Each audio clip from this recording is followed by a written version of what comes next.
अस्सलाम वालेकुम। अल्लाह कुछ करता है। दुरूद शरीफ पढ़ लें।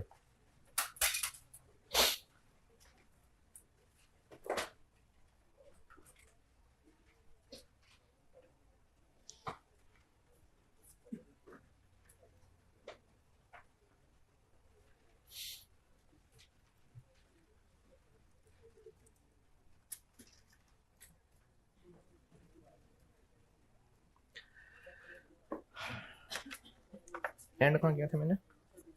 अच्छा ठीक है ठीक है, वो पीरियोडिक और परपेचुअल बस बताया था, और 5 का सवाल कराना है। अच्छा मैंने ना FAR 1 में भी कहा था, और आप में से जो लोग FAR 1 में थे चलो दोबारा सुन लें। 2 नसीहतें करनी है, और स्पेशली ऑनलाइन वालों को, और चलो जनरली सामने बैठे वालों को भी। एक तो ये कि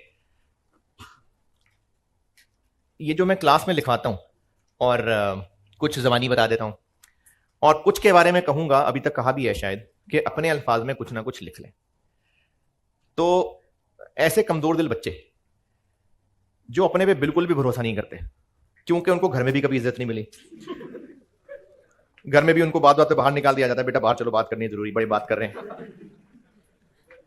या वो अपनी तरफ से कोई मशवरा देते भी हैं तो कोई लिफ्ट ही नहीं कराता।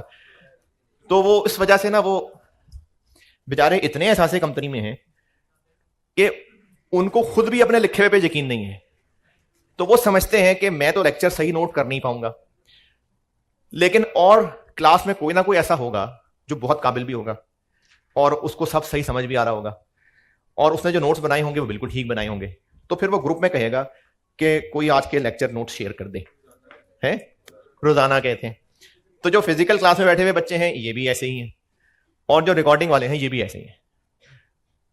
तो मेरा मशवरा उन बच्चों से जो लेक्चर शेयर कर देते हैं, ना करें, ना करें लेक्चर शेयर, क्योंकि जिनसे लेक्चर नहीं लिखा जा रहा ना, वो पेपर कैसे लिखेंगे भाई?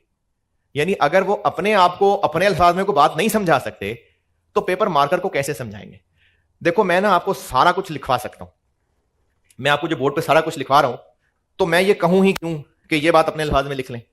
ये मैं आपके भले के लिए कह रहा हूं, आपकी ट्रेनिंग के लिए कह रहा हूं, क्योंकि जब आप अपने अल्फाज में अपने लिए नोट्स लिखेंगे ना, तो आप दिमाग इस्तेमाल करेंगे।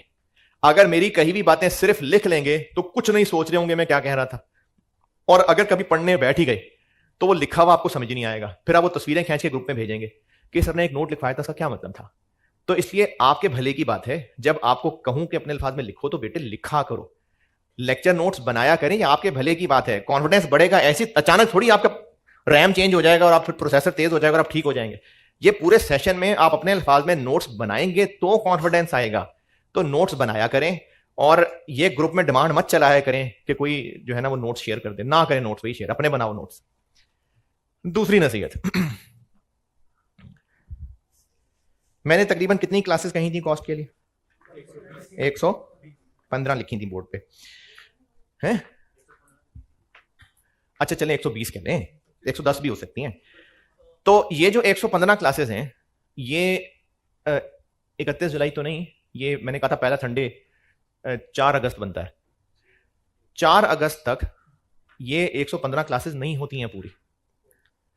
कहां से करें पूरी? एक्स्ट्रा क्लासेस रखनी पड़ेंगे।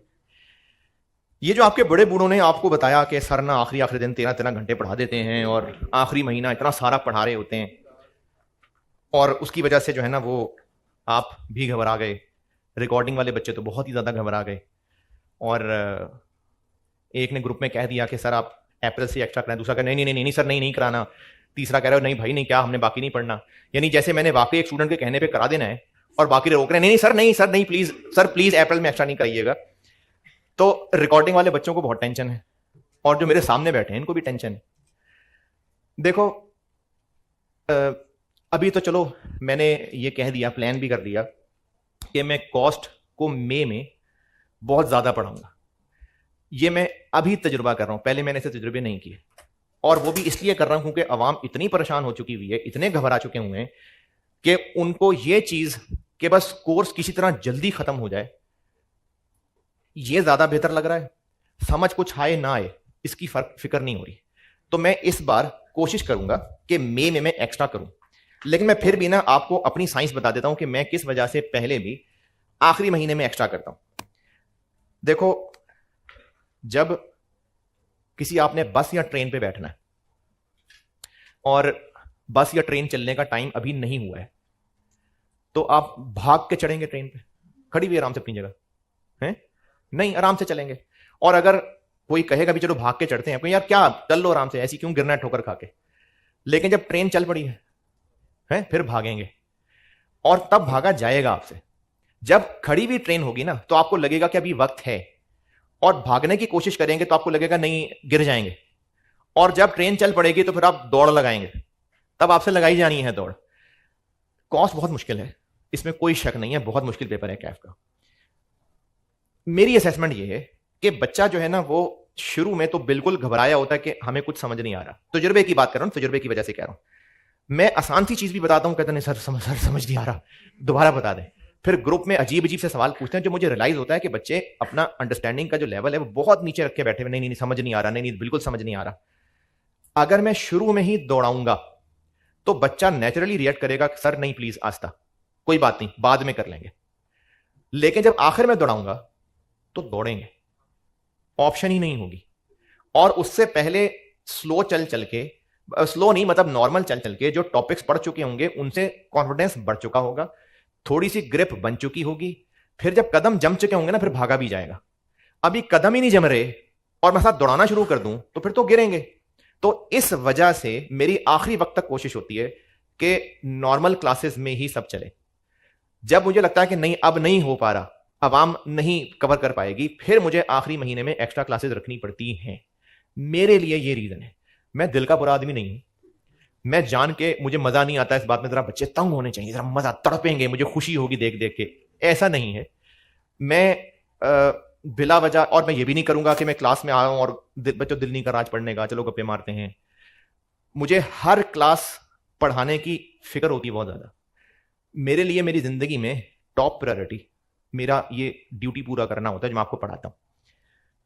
तो इस वजह से बच्चों की भलाई के लिए, तजुर्बे की वजह से मैं शुरू में नहीं दौड़ाता।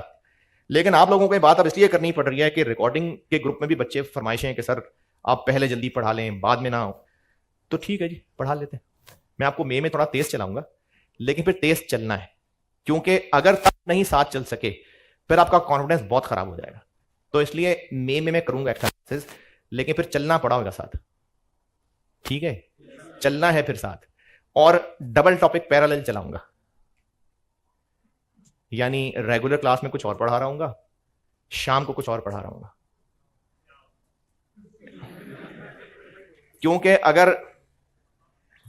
क्योंकि अगर एक ही टॉपिक चलाऊंगा तो वो इसलिए पॉसिबल नहीं है कि मैं वो एक्स्ट्रा क्लास किसी एक जगह ही करूंगा, या गुलबर्ग में करूंगा या जीटी में करूंगा।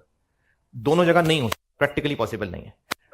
और वैसे भी सारे बच्चे उस हर एक की पिक एंड ड्रॉप का मसला होगा, कोई और मसला होगा। तो मैं जो शाम को एक्स्ट्रा क्लास करूंगा, शाम में करूंगा, 4 बजे तो वहां से फारिग होता हूं, शाम में क्लास करूंगा, तो वो सब बच्चे आ भी नहीं सकते होंगे। तो उसकी वजह से क्या होता है कि वो जो एक्स्ट्रा क्लासेस होती है ना, उसका फिर मैं लेक्चर यूट्यूब पे डलवा के तो आप लोगों से उसका लिंक शेयर करता हूं। तो अब अगर वो रनिंग टॉपिक होगा तो वो शाम में रिकॉर्ड कब होगा, कब आपको अपलोड होगा, कब आप सुनेंगे और सुबह क्लास के लिए पहुंचेंगे।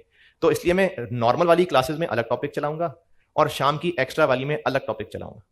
लेकिन ये सारा कुछ आपके भले के लिए सारी स्ट्रेटेजी होती है। ये सारी बातें मुझे जस्टिफिकेशन बार बार इसलिए देनी पड़ रही है कि जब आप परेशान रहेंगे ना तो आपसे कुछ नहीं पढ़ा जाएगा। परेशानी में जो मसले आने थे वो तो आएंगे ही आएंगे, और जो मसले नहीं आने थे वो भी जबरदस्ती के मसले आएंगे। पता नहीं क्या क्या कह दिया मैंने, हैं जी? हाँ जी, बस टेंशन नहीं लेनी आपने। सवाल लिखें भाई, पहले सादा सा सवाल करा रहा हूं सिर्फ फाइफो और एफको का ना तरीका समझाने के लिए, फिर मैं सवालों में वो रिटर्न्स डाल दूंगा।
चलें लिखें सवाल।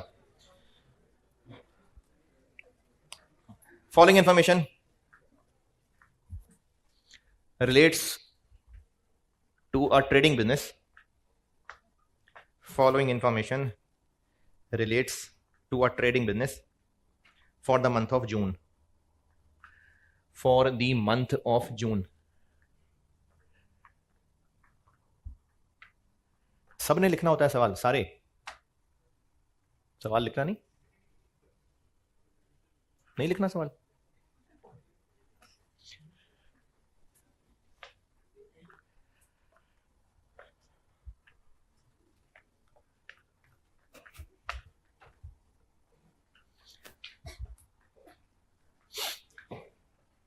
मैंने पता नहीं कॉस्ट में बताया था कि आफ्टर 1 में बताया था कि इस कमरे के बैठे हुए बच्चों का ना रिजल्ट खराब होता है,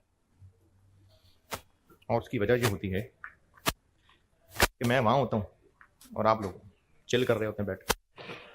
रजिस्टर लेके बैठा करो भाई, लेक्चर नोट किया करो। ओपनिंग स्टॉक, मैं जहां भी हूं आपको आवाज तो आ रही है ना। ओपनिंग स्टॉक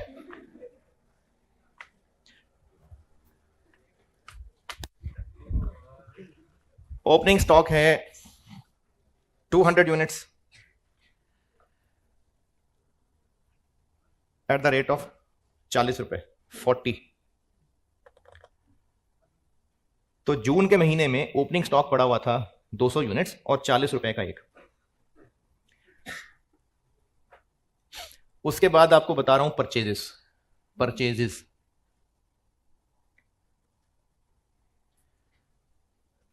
3 जून को 600 units at the rate of 42 रुपए। अगली परचेज है 12 जून 12 जून। जी परचेजेस बताना अभी बोलने थे। 400 यूनिट्स, पहले 600 बताए ना, दूसरे 400 है 45 का। तीसरी परचेज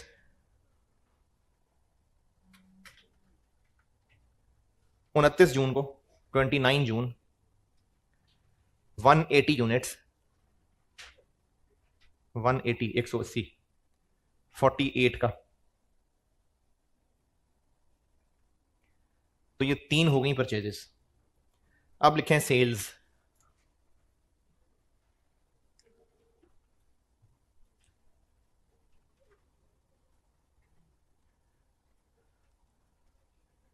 आठ जून 8 जून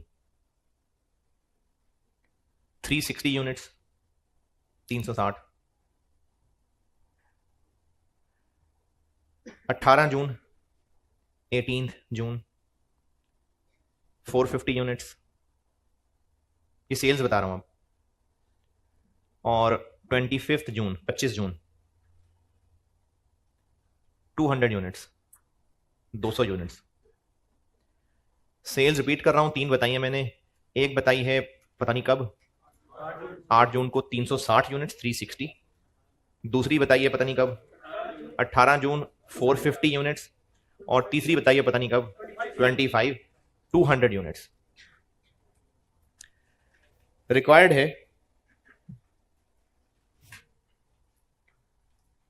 cost of closing stock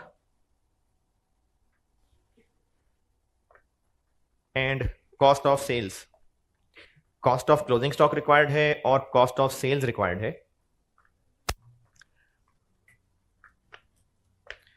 using, अच्छा, अब यूजिंग के बाद 4 पार्ट्स हैं। Part A FIFO periodic, part B AVCO periodic, C FIFO perpetual और D AVCO perpetual. FIFO periodic, AVCO periodic, FIFO perpetual और एवको परपेचुअल।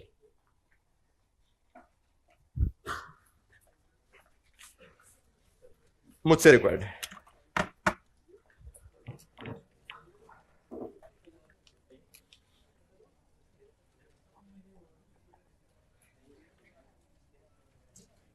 FIFO periodic. अच्छा, FIFO में assumption ये है, असल में नहीं हो रहा है ऐसा, बस फाइफो की अजम्पशन है कि फर्स्ट इन फर्स्ट आउट। तो फिर क्लोजिंग स्टॉक में कौन से बच गए होंगे?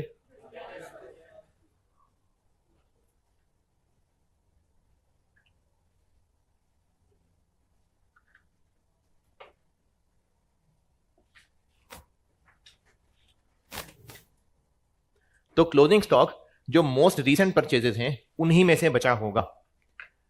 तो इसलिए क्लोजिंग स्टॉक की कॉस्ट कौन सा रेट लेंगे? हैं जो सबसे आखिर में खरीदे हुए हैं। तो कॉस्ट ऑफ क्लोजिंग स्टॉक के लिए सबसे पहले तो ये जानना पड़ेगा क्लोजिंग स्टॉक है कितना। तो कितना है, यहां तो सीधी सी मैथ की कैलकुलेशन कर लें। महीने के शुरू में कितने थे पता है, महीने में आए कितने, गए कितने, तो बच कितने गए? 370। जिनको 370 समझ नहीं आए शर्म करें। 370 ओके, 200 पहले थे, सारी परचेजेस उसमें ऐड कर दें, जो बेच दिए वो निकाल दें, सादा सा हिसाब किताब करना है स्टोर का। तो बच गए कितने? 370। चलो लिख के दिखा देता हूं भाई। शुरू में इतने थे, प्लस कितने खरीदे टोटल? टोटल बता दें बेशक। 1180। कितने बेच दिए? तो बाकी रह गए 370। अच्छा, पीरियोडिक है, असल में कैसे पता चला होगा 370 रह गए? ये तो मैंने सवाल में कैलकुलेट किया ना, असल में कैसे पता चला होगा?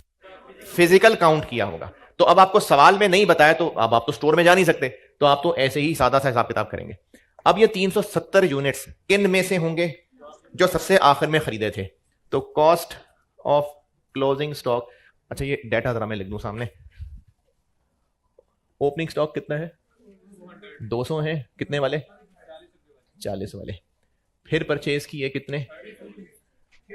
642 वाले। फिर जी 445 वाले। फिर 180 48 वाले। फाइफो का मतलब है फर्स्ट इन फर्स्ट आउट। तो दोनों रास्तों से बता रहा हूं। बचे कितने हुए? अब वो जो 370 बचे हुए ना, वो इसलिए 370 हैं कि ये बचे हुए और इसमें से 190, तो 370 बचे हैं। आखिरी वाले बचे होंगे, बाकी किधर गए? ये 200 भी सेल हो गए, ये 600 भी सेल हो गए, और इसमें से 190 बचे हुए हैं, तो 210 सेल हो गए। ये देखें कितने, तो ये 1010 ये सेल हुए हैं। फाइफो है, पुराने वाले बिक गए, नए में से बच गए। तो कॉस्ट ऑफ क्लोजिंग स्टॉक क्या हुई? 180 इंटू ये और 190 इंटू 45। तो कॉस्ट ऑफ क्लोजिंग स्टॉक बन गई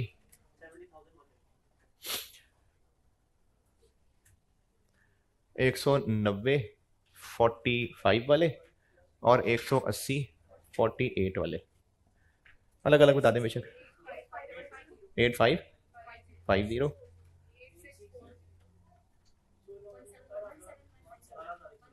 17 नहीं, सही नहीं।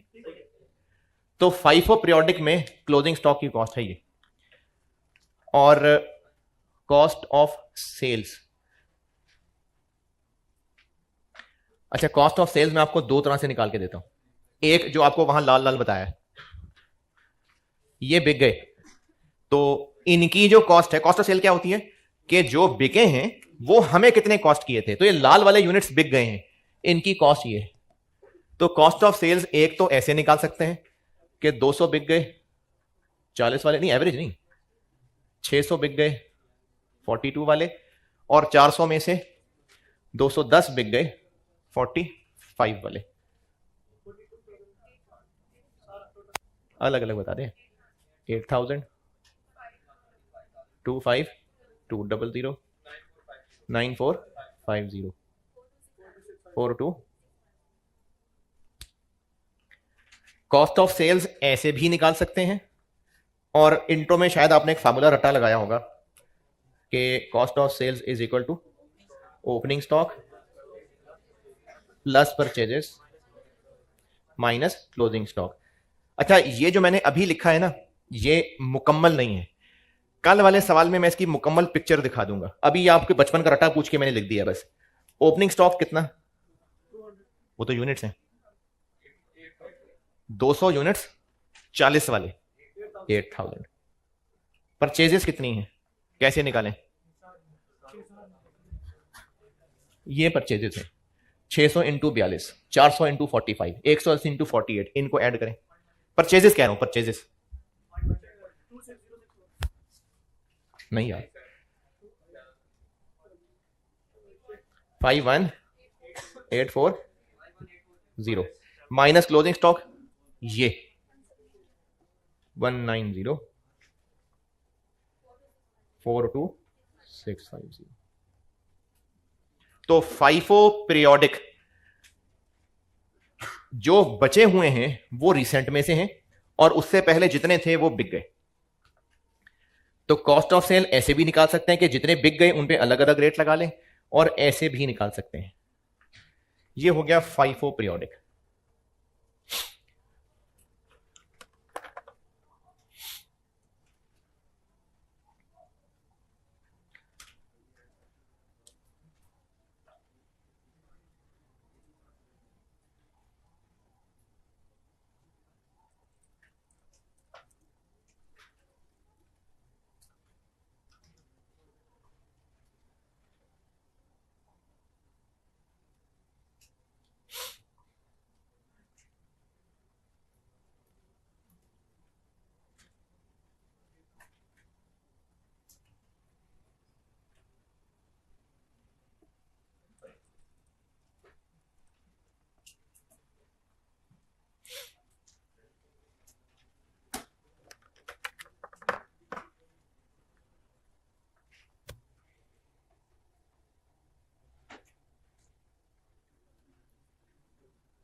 हाँ भाई, यहां तक कोई एतराज, कोई पुराने पढ़े हुए से कोई कंट्राडिक्शन, को गलत बता दिया मैंने,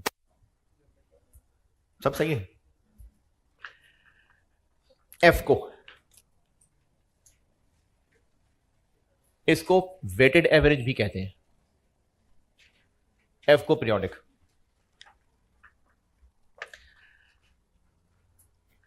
इसमें कोई फार्मूला पढ़ा होगा, हाँ कोई फार्मूला होगा ना, क्या, total cost divided by total units, और टोटल में कौन शामिल है, ओपनिंग और परचेजेस। अच्छा चले, सही कह रहे होंगे। पीरियोडिक वेटेड एवरेज की साइंस समझा रहा हूं। पीरियोडिक यानी हम एक पीरियड के हिसाब से कैलकुलेशन करने लगे। चलो जून की बात करते हैं।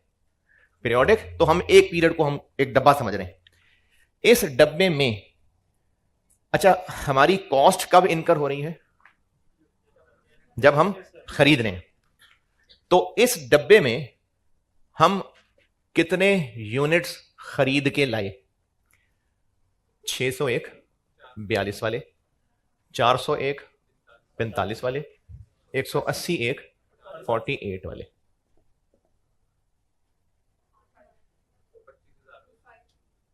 पच्चीस 200 18,000 8640। ये हमने जून के महीने में, यानी जून के महीने को एक डब्बा समझ लेते हैं। इस डब्बे में जितने यूनिट्स हम खरीद के लाए इतने यूनिट्स हैं, और ये उनकी कॉस्ट है। यूनिट्स कितने, लेकिन इस डब्बे में महीने के शुरू में कुछ यूनिट्स पहले भी पड़े हुए थे। कितने? 240 वाले। अब इस डब्बे में से जितने आउट हुए और जितने बचे रह गए, हमारी नजर में सब एक जैसे हैं और उनकी कॉस्ट भी सबकी एक जैसी है। और वो सबकी कॉस्ट एक जैसी का मतलब है जितने भी यूनिट्स आए थे उन सब को मिला के एक एवरेज निकालें। जैसे इस रूम में जितने स्टूडेंट्स आए हैं, अगर एवरेज एज कैलकुलेट करनी है तो सारे स्टूडेंट्स की एज टोटल कर लें डिवाइडेड बाय सारे स्टूडेंट्स का नंबर, तो एवरेज एज आ जाएंगे। तो इस स्टोर में जितने पहले थे और जितने और आए, इन सब की टोटल अमाउंट ऐड और सबके टोटल यूनिट्स ऐड, उससे जो एवरेज रेट निकलेगा। अब हमारी नजर में इस डब्बे के अंदर सारे यूनिट्स की वही कॉस्ट है, तो जो इस डब्बे से आउट हो रहे हैं उनकी कॉस्ट क्या है? वही है, और जो बचे रह गए उनकी कॉस्ट क्या है? वही है। तो एक एवरेज रेट निकलेगा जिसमें ये सारी अमाउंट्स ऐड हो जाएंगी 8000 और ये यूनिट्स भी ऐड हो जाएंगे 200 और 1180, 43.36। ये एक एवरेज रेट निकल आया। अब इसकी इंटरप्रिटेशन ये है कि इस डब्बे में जितने भी हैं सब इसी रेट वाले हैं, तो जो बिक गए उनकी भी यही कॉस्ट और जो बचे रह गए उनकी भी यही कॉस्ट। और बिल्कुल यही वाली हरकत मे के डब्बे के साथ की होगी तो उसका आंसर क्या निकला था? 40। ये वही 40 है। मे में भी यही किया होगा, उसमें एवरेज रेट 40 आया होगा, ये वो है। और अब जुलाई में क्या करेंगे? जुलाई का opening stock 370 units at the rate of 43.36। तो रेट निकालने के बाद कॉस्ट ऑफ क्लोजिंग स्टॉक का आंसर बन गया 370 यूनिट्स 43.36 वाले 1604। चलिए बस ठीक है। और कॉस्ट ऑफ सेल्स का आंसर दोनों तरीके से निकाल देता हूं। जो बच गए वो भी इसी रेट वाले और जो बिक गए वो भी इसी रेट वाले। कितने बिक गए? 1010 इंटू 43.36 43794। ऐसे भी निकाल सकते हैं और opening plus purchases minus closing करके निकाल लेते हैं। Opening stock 8000 plus purchases 51840 minus closing stock ये 16043 43797। ये जो ₹3 का फर्क है ये राउंडिंग ऑफ की वजह से है, कोई मसला नहीं। ये हो गया एवको पीरियोडिक। ये जरा इसकी हदूद में आ गया है।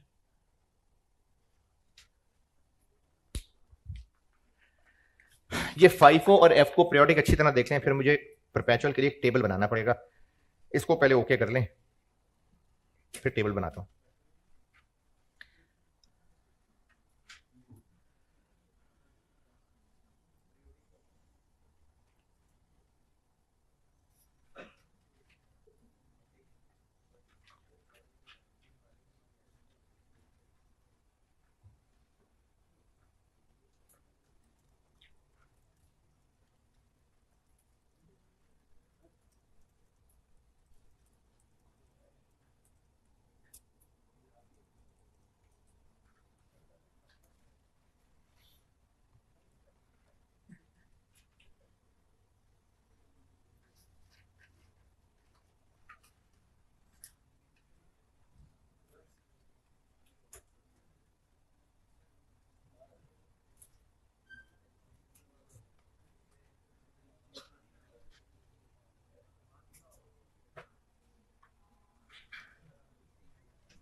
हाँ भाई, नोटेड।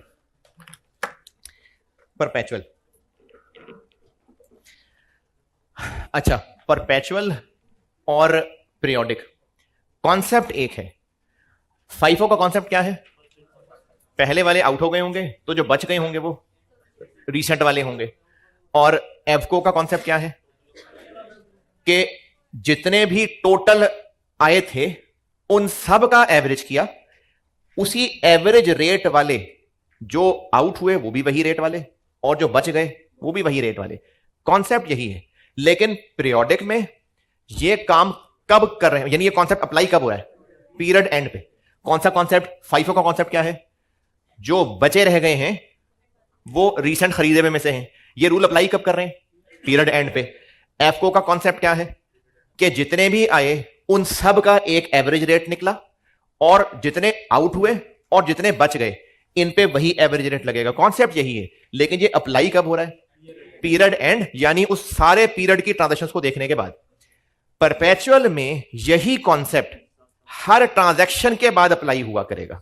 कॉन्सेप्ट यही है, लेकिन टाइमिंग का फर्क पड़ जाएगा। तो मैं परपेचुअल से करता हूं, सब मिटा दूं। नोटेड। इस रूम में बेटे ये नोटेड एफ को।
फाइफो परपेचुअल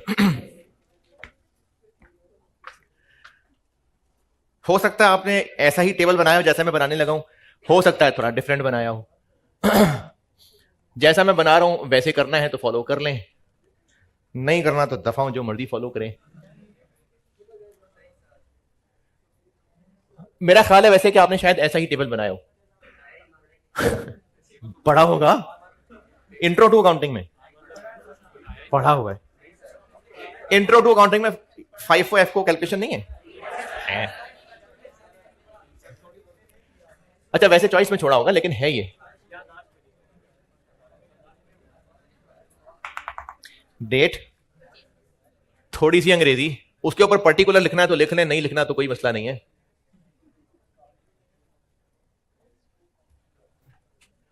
अच्छा, ये तो डेट और ये थोड़ी सी अंग्रेजी। इसके बाद तीन तीन कॉलम्स के तीन सेट हैं। एक है रिसीट्स, इसको रिसीट कहना है, परचेजेस कहना है, दोनों ठीक है। और इसमें आगे फिर तीन कॉलम है, एक में यूनिट्स है, एक में रेट है, और एक इन दोनों को मल्टीप्लाई करके टोटल है।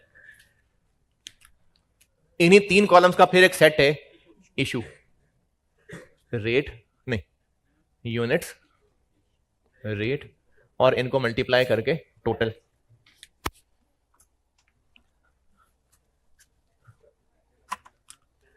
और फिर इन्हीं तीन कॉलम का एक सेट है बैलेंस, यूनिट्स, रेट और टोटल। तो तीन तीन तीन और 11, ये 11 कॉलम हो गए।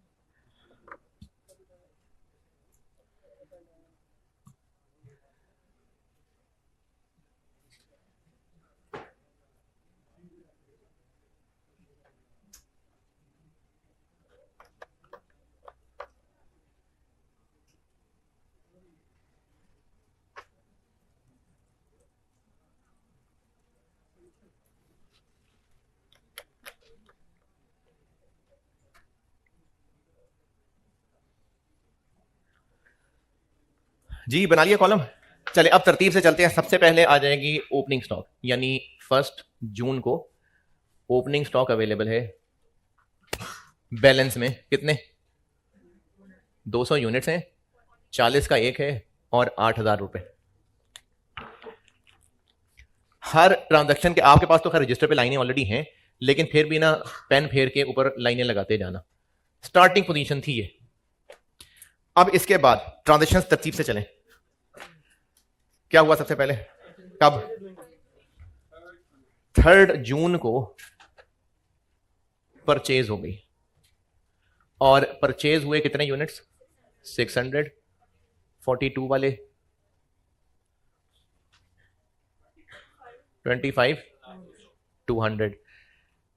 अच्छा फाइफो में चूंकि बुजुर्गों का ख्याल करना है, जो पहले हैं उनको पहले रखना है, तो इसलिए बैलेंस में तमीज रखनी है कि 200 यूनिट्स पहले थे उनको पहले ही रखना है और 600 और आने से इनके नीचे आ जाएंगे। तो 3 जून की परचेजेस के बाद बैलेंस ही हो गया। फिर क्या ट्रांजैक्शन हुई, सेल हो गई। कब, 8 तारीख को हो गई सेल। कितने यूनिट्स, 360। फाइफो है, जब सेल करने लगेंगे तो उससे ऊपर लाइन में स्टॉक की पोजीशन देखनी है। ये थी, पहले कौन से बिके होंगे, ये 40 वाले, तो ये 200 निकल गए 40 वाले। और कितने टोटल बेचे हैं, 360। 200 ये थे, 160 ये वाले थे, 160, 42 वाले 6720। इस स्टॉक में से ये बिक जाने के बाद बैलेंस पोजीशन क्या रह गई, ये बिक गए, इनमें से 160 गए, 440 रह गए, 42 वाले 18480।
हाँ जी, यहां तक नोटेड सब। आगे 12 जून को क्या हुआ, परचेज हो गई, कितने यूनिट्स, अब ये इधर स्टोर में आ रहे हैं ना, तो रिसीट में 400 यूनिट्स, 45 वाले 18,000। और ये आने के बाद अच्छा बैलेंस को अपडेट करते हुए और सेल्स को लिखते हुए, दोनों काम, सेल्स लिखते हुए और बैलेंस को अपडेट करते हुए, ऊपर वाला बैलेंस देखना पहले। 400 यूनिट्स आ गए, अब बैलेंस में क्या पोजीशन है? पहले 440 आएंगे, फिर ये 400 आएंगे।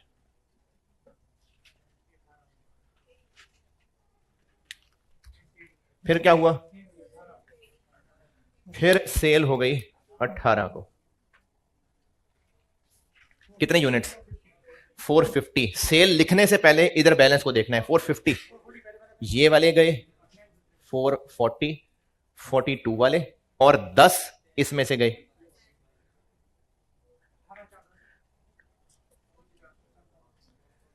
और स्टॉक में ये 440 तो गए, इसमें से 390 रह गए, 45 17550।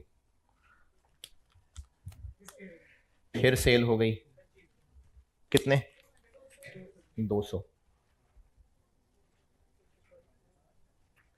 अब जो 200 बिके हैं वो यही वाले ही हैं। 200 गए 45 वाले, 9000 बाकी रह गए 190, और लास्ट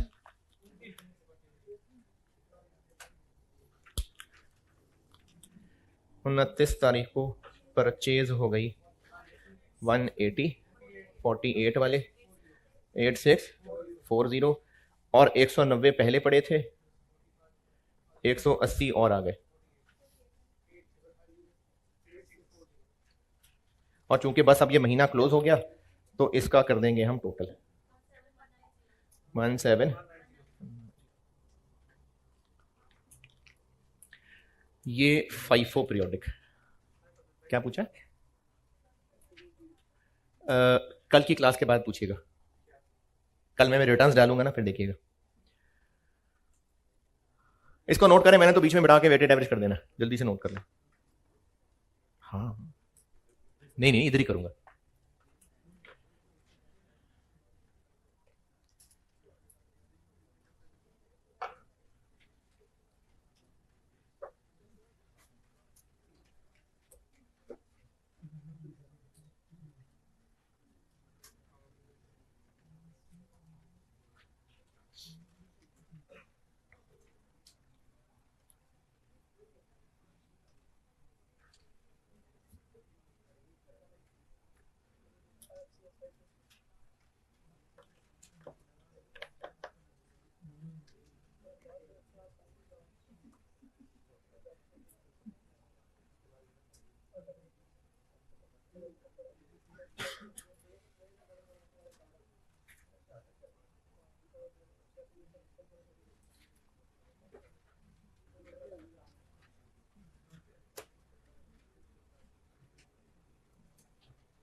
जल्दी जल्दी।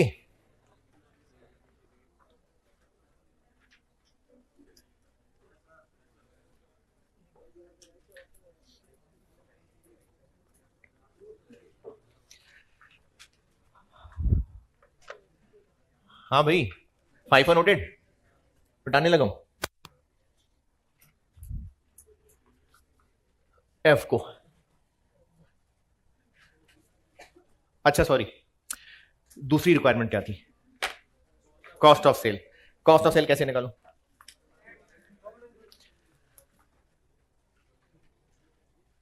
ये कॉस्ट ऑफ सेल्स है 42650, ये कॉस्ट ऑफ सेल है।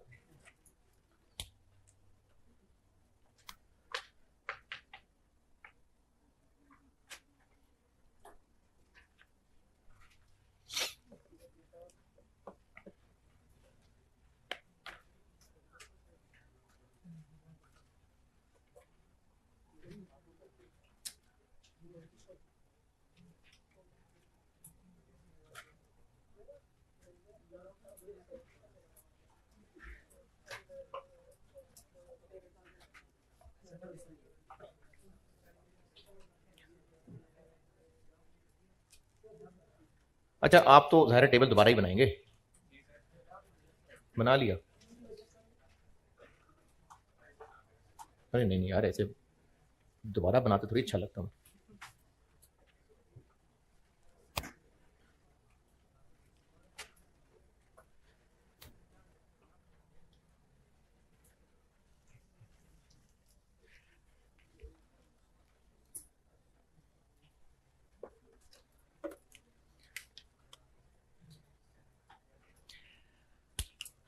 एफ को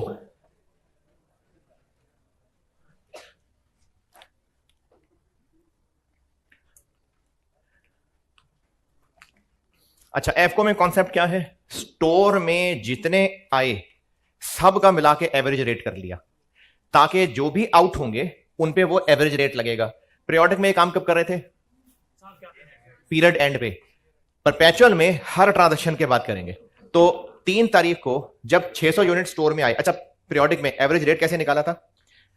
जितने पहले थे उनकी अमाउंट प्लस जो और आए उनकी अमाउंट डिवाइडेड बाय जितने पहले थे उनके यूनिट्स प्लस जो और आए उनके यूनिट्स। अब भी यही काम करेंगे, बस तब वो पीरियड एंड पे किया था, अब हर ट्रांजेक्शन के बाद करना है। 200 पहले थे, 600 और आ गए, 800 हो गए। 8000 के पहले थे, 25 के और आ गए, 33, 200 हो गए। अमाउंट को अमाउंट और यूनिट्स को यूनिट्स में ऐड किया मैंने। 8000 रुपए के पहले थे, 25 के और आए, इतने बन गए। इतने पहले थे, 600 और आए, 800 बन गए। अब एवरेज रेट निकाल लें, 41.50। फिर सेल कितने हुए? 300। अब चूंकि एवरेज रेट कर लिया तो ये 360 यही वाले ही हैं, 360 यही 41.5 वाले, 14940। और 360 गए तो बाकी रह गए 440 यही वाले, 18260। फिर 400 यूनिट्स आ गए तो 440 पहले पड़े थे, 400 और आ गए, 840 हो गए। 18,000 के पहले पड़े थे, 18,000 के और आ गए, 36260। तो फिर एक कितने का हुआ? 43.17। अच्छा, अब राउंडिंग ऑफ का डिफरेंस आएगा, कोई मसला नहीं है। सेल कितने हुए 18 तारीख को? 450 यही वाले, 43.117, 19427। 840 में से 450 गए, 390 रह गए यही वाले, 1683। अच्छा, 836 लिखना है वो भी ठीक है, 833 लिखना है वो भी ठीक है। 33 कैसे आया? इसमें से ये माइनस करके, कोई मसला नहीं है राउंडिंग ऑफ डिफरेंस। फिर आगे क्या हुआ? फिर सेल हो गए कितने? 200 यही वाले, 8634। इसमें से 200 गए, 190 रह गए यही वाले, 8202।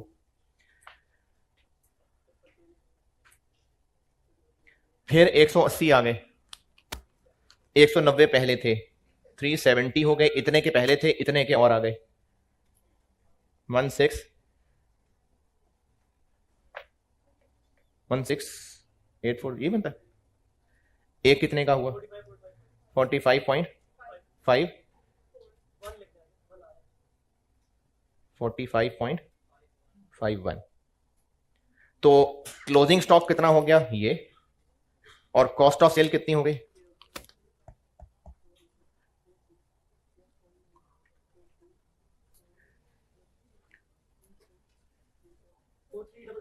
Four three double zero.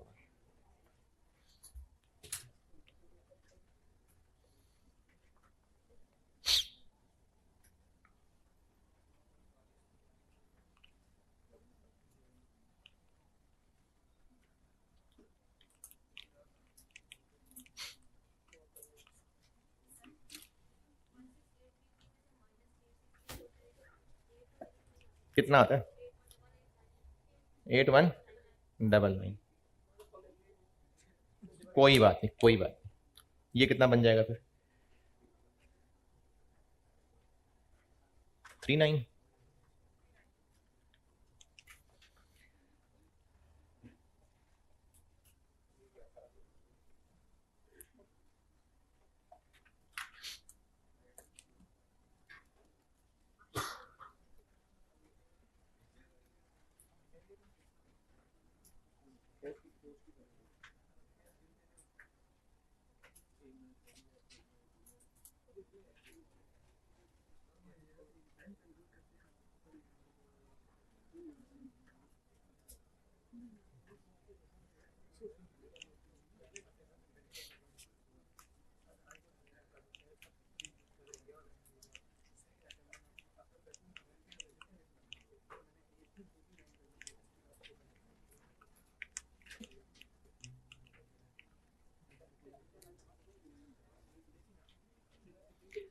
हाँ जी, इसमें से पूछना है कुछ?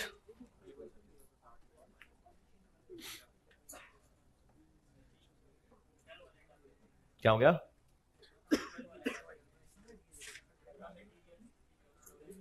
हाँ हाँ।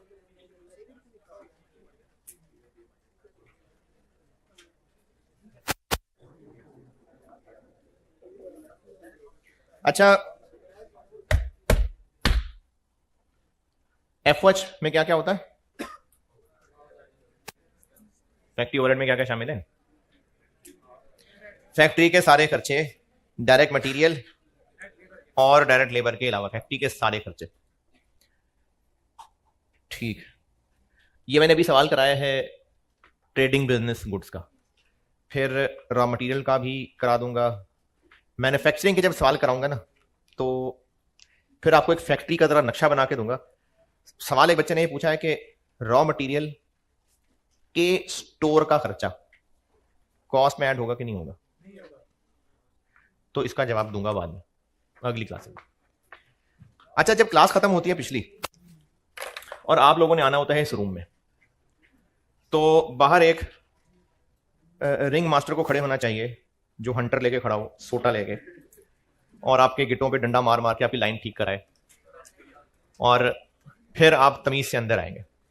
और अगर नहीं होगा बाहर कोई ऐसा, तो फिर आप धक्के दे के अंदर आएंगे हैं।